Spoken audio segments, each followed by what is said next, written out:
इस एपिसोड की शुरुआत में हम देखते हैं स्मॉल टाउन का सीन जहाँ का वेदर बहुत ज्यादा खराब था और ये देख के चैन पिंगन थोड़ा बहुत परेशान हो जाता है। उसके बाद मास्टर ची का दिया हुआ हेयर पिन को देखने लगता है। तभी वहाँ पर निंगाओ चैन पिंगन से कहने लगता है, मास्टर ची ने तुम्हें इस हेयर पिन को दिया है तो तुम्हें इसे यूज करना चाहिए। मैंने इस हेयर पिन को देखा, मुझे लगा था इस पे एक स्मॉल केव होगा, लेकिन ये एक नॉर्मल हेयर पिन है। अब चैन पिंगन को तो कुछ समझ में नहीं आ रहा था कि एक हेयर पिन के अंदर स्मॉल केव कैसे हो सकता है। निंगाओ कहने लगता है, इस दुनिया में दो केव एक्सिस्ट करता है, एक है लीजू हेवन केव जहाँ पर हम रहते हैं और जहाँ पर जॉर्ज रहते हैं वो वाला केव थोड़ा अलग है और वो यहाँ से बहुत दूर है। उसके बाद निंगाओ चैन पिंगन को एक इमोर्टल के बारे में बोलता है और बोलता है कि इसके पास एक लोटस है जिसका पत्ते डाली डायनेस्टी से भी बड़ा है और मैं उसका तलाश में निकलूंगा। और चैन पिंगन से पूछता है, तुम्हारा अगला प्लान क्या है। अब चैन पिंगन कहने लगता है, मैं मास्टर वन के वहाँ काम करूंगा और साथ में कुछ हाफ कलेक्ट करके मास्टर यान के पास बेच के थोड़ा बहुत पैसे कमा सकता हूँ। लेकिन निंगाओ कहने लगता है, तुम मास्टर वन के पास रहोगे, अगर फिर से तुम्हारे ऊपर कोई अटैक कर दिया तो मास्टर वन अगर तुम्हें वहाँ पर नहीं रखना चाहता तो तुम जोर जबरदस्ती करके वहाँ पर रहोगे। लेकिन चैन पिंगन कहने लगता है, मैं ऐसा नहीं करने वाला, मैं मास्टर वन से बात करूंगा, अगर वो मुझे अपना डिसेबल बनाना चाहते हैं तभी मैं उसके पास जाऊंगा। फिर निंगाओ पैसों के बैग में हाथ रखते हुए कहता है, इस टाउन में अगर तुम पैसे खर्च करे तो तुम्हारे सारे तकलीफ दूर हो जाएगी। लेकिन चैन पिंगन उन पैसों को लेते हुए कहता है, मुझे शो ऑफ करना नहीं आता। अब निंगाओ कहने लगता है, शुक्र करो कि मैं तुम्हारा बीबी नहीं हूँ, अगर होता तो हर रोज तुम मेरे हाथ का चाटे खाते। मुझे तो उस लड़की पे दया आ रहा है जो कि फ्यूचर में तुम्हारा बीवी बनेगा, तुम तो उसे प्रोटेक्ट भी नहीं कर सकते। अब चैन पिंगन कहने लगता है, ऐसा नहीं होने वाला, मैं अपने बीवी को हर किस प्रोटेक्ट करूंगा,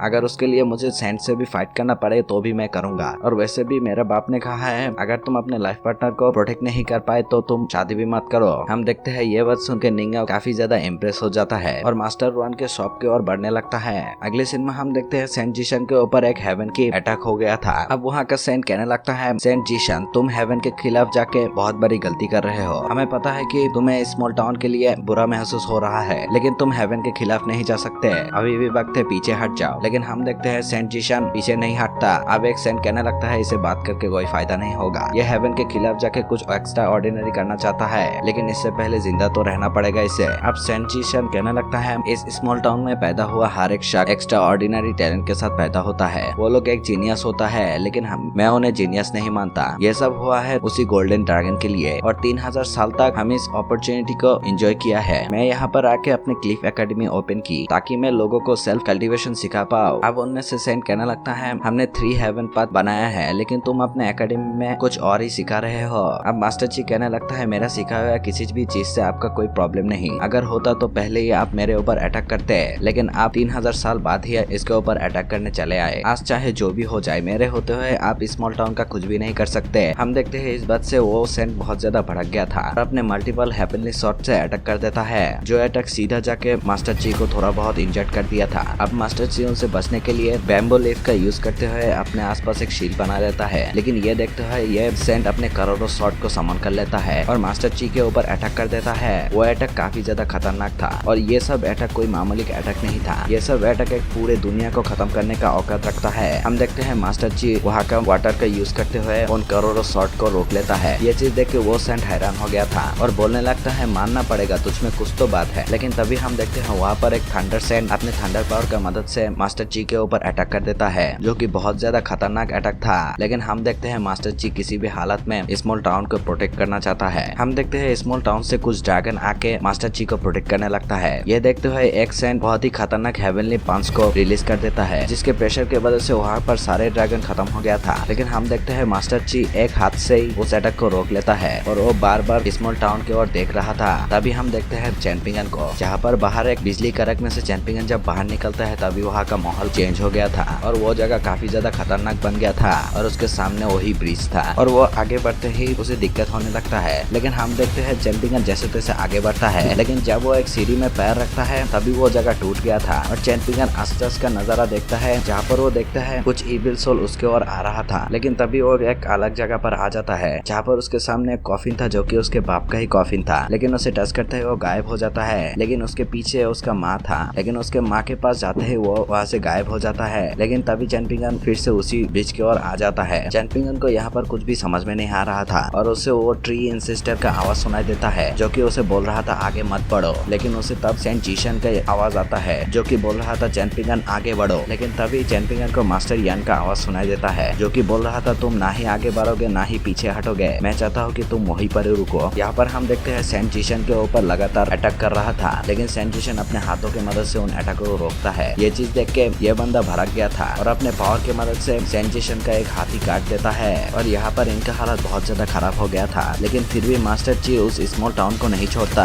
अब चैन पिंगन यहाँ पर सैन जिशन से कहने लगता है प्लीज मुझसे बात करिए, और सैन जिशन कहने लगता है चैन पिंगन आगे बढ़ो। ये बात सुनकर चैन पिंगन बिना किसी सोचे समझे आगे बढ़ने लगता है और वो ट्रियन सिस्टर चैन पिंगन को गालियां देने लगता है और बोलने लगता है ब्रिज के वहाँ पर एक ग्रेट अपॉर्चुनिटी है जो कि हेवन ने किसी और की किस्मत में लिखा है। तुम एक मॉडल हो और तुम उसे डिजर्व नहीं करते। लेकिन हम देखते हैं चैन पिंगन उनके कोई बात नहीं सुनता और मेहनत से आगे बढ़ता है। लेकिन तभी उसके सामने सैन जिशन दिखाई देता है और वहाँ का माहौल बदल गया था। सैन जिशन को देखते हुए चैन पिंगन कहने लगता है कि आप यहाँ से जाने वाले हो, और सैन जिशन कहने लगता है यहाँ पर कुछ लोग हैं जो कि नहीं चाहता है कि मैं यहाँ पर रहूं। अगर मेरा जाने पे किसी का भलाई हो तो मैं वहाँ नहीं रहूंगा। ये बात सुन के चैन पिंगन बहुत ज्यादा उदास हो गया था। ये चीज देख के मास्टर ची कहने लगता है अब हमें निकलना होगा। ये सुन के चैन पिंगन कहने लगता है हम कहाँ पर जाएंगे। सैन जिशन कहने लगता है हम नहीं तुम बहुत जल्दी ही एक पर्सन से मिलने वाले हो जो कि मेरा भी सीनियर है। ये सुन के चैन पिंगन हैरान हो गया था। फिर हम देखते हैं मास्टर ची का फॉर्म वहाँ से गायब हो जाता है और वो जगह फिर से डेंजरस जगह में कन्वर्ट हो जाता है। अब चैन पिंगन हिम्मत जुटा के आगे बढ़ता है और एक स्टेप लेते ही उसके ऊपर हेवनली प्रेशर पड़ने लगता है और उसकी वजह से वो पूरी तरीके से घायल हो गया था। लेकिन फिर भी वो हिम्मत करके आगे बढ़ता है और उसके ऊपर और भी प्रेशर डालने लगता है और यहाँ पर मास्टर ची कहने लगता है ट्राई अगेन। यहाँ पर चैन पिंगन अपने पूरे जोर लगाते हुए बेस के ऊपर पैर रखता है, लेकिन हम देखते हैं वो प्रेशर उसके पैर को ऊपर उठाने लगता है। फिर मास्टर ची चैन पिंगन से कहने लगता है हेवन तुम्हारे ऊपर सिर्फ 3 बारी प्रेशर डालेगा। अगर तुम उन प्रेशर को सरबत कर पाए तो तुम उसी अपॉर्चुनिटी को हासिल कर लोगे। लेकिन तभी चैन पिंगन पीछे हटने लगता है। ये चीज देख के मास्टर ची कहने लगता है ट्राई अगेन।